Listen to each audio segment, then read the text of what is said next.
প্রথম কথা হলো, বিবাহিত মানুষ যদি জেনায় লিপ্ত হয় তাহলে তো ইসলামের দৃষ্টিতে সবচেয়ে নির্মম এবং করুণ শাস্তির কথা বলেছে।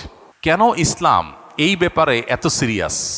অন্য কোনো অপরাধের বেলায় ইসলাম এত কঠিন শাস্তির কথা বলেনি। কোমর পর্যন্ত মাটিতে পুঁতে রেখে পাথরের আঘাতে তাকে মৃত্যুদণ্ড বাস্তবায়ন করা, অন্যান্য ক্ষেত্রে এত কঠিনভাবে মৃত্যুদণ্ড বাস্তবায়ন করতে ইসলাম বলে না। এক্ষেত্রে কেন বলেছে? যদিও এই ধরনের শাস্তি বাস্তবায়নের ঘটনা সকাল বিকাল বা প্রতিদিন প্রতিনিয়ত ঘটবে না, এই জন্যই তো এই ধরনের অপরাধ প্রমাণিত হওয়ার জন্য অনেক কঠিন কঠিন শর্ত দিয়েছে শরীয়ত। ইসলামী শরিয়া এমন এমন শর্ত দিয়েছে যে এই ধরনের শাস্তি কোনো ইসলামী বিচারালয়ের বিচারক, কোনো কাজী, তিনি এই ধরনের মৃত্যুদণ্ডের রায় লিখবেন, বিষয়টা এত সহজ না। এটা লেখার আগে তাকে অনেক শক্ত শক্ত কঠিন কঠিন দলিল প্রমাণ হাজির করতে হবে। সচক্ষে সরাসরি মূল জেনার দৃশ্য দেখার মতো উপযুক্ত শাস্তির সংখ্যা পূরণ, মানে সাক্ষীর সংখ্যা পূরণ হইতে হবে, তারপর এটা হবে। এত সহজ না বিষয়টা। তার মানে ইসলাম চায় না এটা সকাল বিকাল হোক, এটা চায় কালে ভদ্রে একটা ঘটনা ঘটবে, সবাই সেখান থেকে শিক্ষা নিয়ে সতর্ক হয়ে যাবে। তো প্রশ্ন হলো যে এত নির্মম শাস্তির কথা কেন বলা হয়েছে ইসলামে? এর উত্তর হলো, কারণ হলো মানব সভ্যতা পৃথিবীতে টিকে থাকবে বিবাহের সুস্থ স্বাভাবিক ধারার মাধ্যমে। বৈবাহিক বন্ধনের এই সুস্থ স্বাভাবিক ধারার বিপরীতে বিবাহ বহির্ভূত যে সম্পর্ক, হারাম রিলেশন, এবং এর পাশাপাশি আজকাল যে সমকামিতা সহ বিভিন্ন রকমের অসভ্য ক্রিয়াকর্মকে পৃথিবীতে নর্মালাইজেশনের কাজ চলছে, এটাকে স্বাভাবিককরণের কাজ চলছে, এগুলো মানব সভ্যতাকে হুমকির মধ্যে নিয়ে যাবে। মানুষের অস্তিত্ব পৃথিবীতে একসময় থাকবে না যদি এগুলো থাকে। ডক্টর খন্দকার আব্দুল্লাহ জাহাঙ্গীর রহমাল্লাহ বলতেন যে একটা বড় সাইক্লোন, একটা বড় ঘূর্ণিঝড়, এরকম বড় কোনো বিপদ, জলোচ্ছ্বাস, এগুলো একটা এলাকার মানুষকে শেষ করে দিতে পারে, পৃথিবীর মানুষকে ডুবাই শেষ করে দিতে পারে, এরপরও মানুষ কিছু বেঁচে থাকবে। কিন্তু মানুষের যে টেন্ডেন্সি, বৈবাহিক সম্পর্কের মধ্য দিয়ে সন্তান জন্ম দেওয়ার যে প্রবণতা, এটা যদি কমতে থাকে তাহলে কি হবে? একটা সময় মানুষের অস্তিত্ব সংকটের মধ্যে পড়বে, পৃথিবীতে মানুষ টিকে থাইকে কঠিন হবে, হারিয়ে যাওয়ার উপক্রম হবে। এখন পশ্চিমা পৃথিবীর অনেক দেশ শুধুমাত্র এই সমকামিতা সহ এই জাতীয় বিষয়গুলো, যেগুলোকে তারা উদারতার অংশ মনে করে, এগুলোকে তারা মানসিকভাবে সমর্থন করে, তারা পর্যন্ত সরকারিভাবে এখন অনেক দেশে নিষেধাজ্ঞা আরোপ করছে এই জাতীয় বিষয়কে। কেন? শুধুমাত্র মানুষের জন্মের হার বাড়াবার জন্য। কারণ মানুষের জন্মের হার কমে যায়, এভাবে টেন্ডেন্সি চেঞ্জ হয়ে যায়, প্রবণতা শেষ হয়ে যায় মানুষের। যে সমস্ত দেশ এই বিবাহ বিরোধী সম্পর্ককে অ্যাপ্রিসিয়েট করে, সেই সমস্ত দেশে, সে সমস্ত সমাজ দেখবেন মানুষের জন্মের হার কমে গেছে। মানুষ যে কি জিনিস, মানুষ যে কত মূল্যবান সম্পদ, এটা ওই সমস্ত দেশগুলো হাড়ে হাড়ে টের পাচ্ছে। এই জন্য এই ধরনের পরকীয়ার সম্পর্ককে ইসলাম সবচাইতে জঘন্য অপরাধ হিসেবে সাব্যস্ত করে।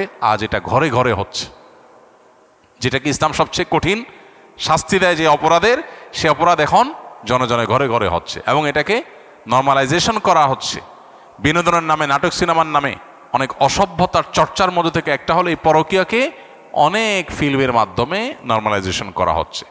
এগুলোর ভয়াবহতা কত বেশি, সেটা যে সমস্ত সমাজ, যে সমস্ত রাষ্ট্র এগুলোকে নর্মাল করেছে, তারা হাড়ে হাড়ে টের পাচ্ছে।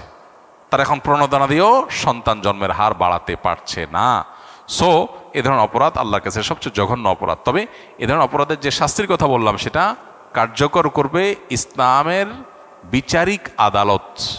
এটা কোনো ব্যক্তি, কোনো গ্রুপ বিশেষ কেউ কারোর বিরুদ্ধে চাইলো আর বাস্তবায়ন করলো, এলাকা এলাকায় বিচার বসায়া সেটা করার কোনো অধিকার কাউকে দেওয়া হয়নি। অতএব সে বিষয়ে সাবধান থাকতে হবে। আর সবচেয়ে বড় কথা হলো, এত বড় অকৃতজ্ঞ মানুষ, তার শাস্তি কি হতে পারে সেটা একমাত্র আল্লাহ তাআলাই ভালো জানেন।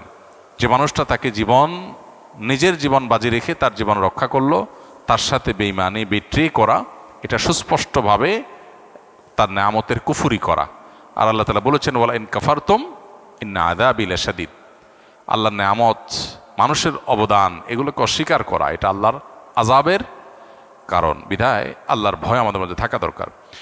আমার এক বন্ধু দোকানে আড্ডায় লিপ্ত, তখন মাগরিবের ওয়াক্ত প্রায় শেষ। তাই আমি তাকে নামাজ পড়ার কথা বললে সে বলে যারা নিয়মিত নামাজ পড়ে তাদেরকে নামাজের কথা আর বলা লাগে না, যারা নামাজ পড়ে না তাদেরকে গিয়ে বলো। তাবলিগের মতো দোকানে দোকানে গিয়ে মানুষকে নামাজের কথা বলা লাগবে না, এতে মানুষ বিব্রত হয়। ব্যস্ততার মাঝে নামাজের কথা স্মরণে নাও থাকতে পারে, এই চিন্তা থেকে আমি বন্ধুকে নামাজের কথা বলেছিলাম, অন্যের সামনে তাকে ছোট করতে নয়। প্রশ্ন হলো, আমার বন্ধুর এমন ধারণা রাখা কি সঠিক? এ সম্পর্কে ইসলাম কি বলে? খুবই গুরুত্বপূর্ণ প্রশ্ন। একজন নামাজি মানুষকেও নামাজের কথা স্মরণ করানো যেতে পারে, বিশেষ করে যখন মনে হয় যে তিনি ভুলে যাচ্ছেন, দেরি হয়ে যাচ্ছে, এরকম মনে হলে তখন তাকে স্মরণ করাতে দোষ নেই, স্মরণ করানো ভালো। আল্লাহ তাআলা কোরআনে কারীমে বলেছেন, ওয়াযাক্কির ফাইন্না যিকরা তানফাউল মুমিনিন, মানুষকে স্মরণ করিয়ে দাও, উপদেশ দাও, এটা ঈমানদারের কাজে আসে। অতএব নামাজি ব্যক্তি হলে আর তাকে নামাজের কথা বলা লাগবে না, এটা ভুল ধারণা। আমাদের সমাজে অনেকে মনে করেন যে মুসলমানদেরকে আবার কিসের দাওয়াত দিবে তো অমুসলমানদেরকে, এটাও ভুল ধারণা। মুসলমানকেও দাওয়াত দেওয়া যাবে, অমুসলমানকেও দাওয়াত দিতে হবে, এবং যিনি নামাজি মানুষ তাকেও স্মরণ করানোটা দোষের কিছু না, বরং ভালো। কিন্তু এখানে যিনি স্মরণ করাবেন বা দাওয়াত দিবেন বা উপদেশ দিবেন তাকে বিচক্ষণ হতে হবে, দায়িত্বশীল হতে হবে, তার আচরণ হতে হবে খুবই মার্জিত এবং খুবই চৌকস। আজকাল আমরা অনেকেই ইসলাম প্রচারের কাজ করি, কিন্তু এর জন্য যতটুকু হিকমাহ, যতটুকু প্রজ্ঞা, যতটুকু বিচক্ষণতা থাকা প্রয়োজন ততটুকু আমরা অনেকেই রপ্ত করতে পারিনি। ফলে দেখা যায় ইসলাম প্রচার করতে গিয়ে ইসলামের প্রতি আরো মানুষকে বীতশ্রদ্ধ করছি। এটা খুবই ভয়াবহ ব্যাপার। একজন মানুষ নিয়মিত নামাজ পড়েন, প্রতিদিন তাকে আপনি নামাজের জন্য কমন যে ডাক সেটা দেয়া প্রয়োজনীয় কোনো কাজ না, স্মরণ করাতে পারেন, ভাই নামাজের সময় হয়ে গেছে, ভাই জামাতের সময় হয়েছে, স্মরণ করানোতে দোষ নাই। কিন্তু আপনি নিয়মতান্ত্রিকভাবে তাকে যদি নামাজের প্রতি আহ্বান করবে, আমাদের নামাজ পড়া উচিত, উনি তো নামাজ পড়াই অলরেডি, তাহলে উচিত আবার কেন বলবেন? তো স্মরণ করানো এক জিনিস, আর তাকে নামাজের প্রতি আহ্বান করা বা নামাজের দাওয়াত দেওয়া নিয়মিত সেটা আরেক জিনিস। দাওয়াত যেন বিরক্তির কারণ না হয়। কেউ খুব ব্যস্ত আছে, খুব ঝামেলায় আছে, এই দিকটা মাথায় রেখে এই মুহূর্তে তাকে কিভাবে দাওয়াত দিতে হবে, কিভাবে দাওয়াত দিলে তিনি বিরক্ত হবেন না, সেই জিনিসটা মাথায় রাখতে হবে। আবার দেখা যায় যে এমনভাবে দাওয়াত দেওয়া হয় অন্যদের সামনে তিনি খাটো হয়ে যান, সেই জিনিসগুলো মাথায় রাখতে হবে। মূল কথা হলো নামাজি ব্যক্তিকে আবার নামাজের কথা বলতে দোষের কিছু নাই, কিন্তু বলতে হবে এমনভাবে যাতে তিনি বিব্রত না হন, অস্বস্তিতে না পড়েন, বিরক্ত না হন। ঠিক একইভাবে নামাজি ব্যক্তিরও উচিত দাওয়াতকে পজিটিভলি নেওয়া, যে আমাকে স্মরণ করিয়ে দিয়েছে, আমার উপকার করেছে। আমরা অনেকে আছি যে কেউ কোনো নসিহত করলে, উপদেশ দিলে আমাদের গায়ে লাগে, আমাকে জ্ঞান দিতে আইসো না, এই টাইপের কথাবার্তা আমরা বলি। এটা মূর্খতা সুলভ আচরণ বেশিরভাগ ক্ষেত্রেই। কারণ জ্ঞান দিতে আসলে নিজের খেয়ে নিজের দেয়, কেউ আমাকে যদি কিছু ভালো বলতে আসে, এটা তো সে আমার উপকার করলো, ক্ষতির কিছু করে নাই। এটা বেশিরভাগ ক্ষেত্রেই অহমিকা থেকে, অহংকার থেকে হয়ে থাকে। তো এই জন্য এটারও ট্রিটমেন্ট হওয়া দরকার।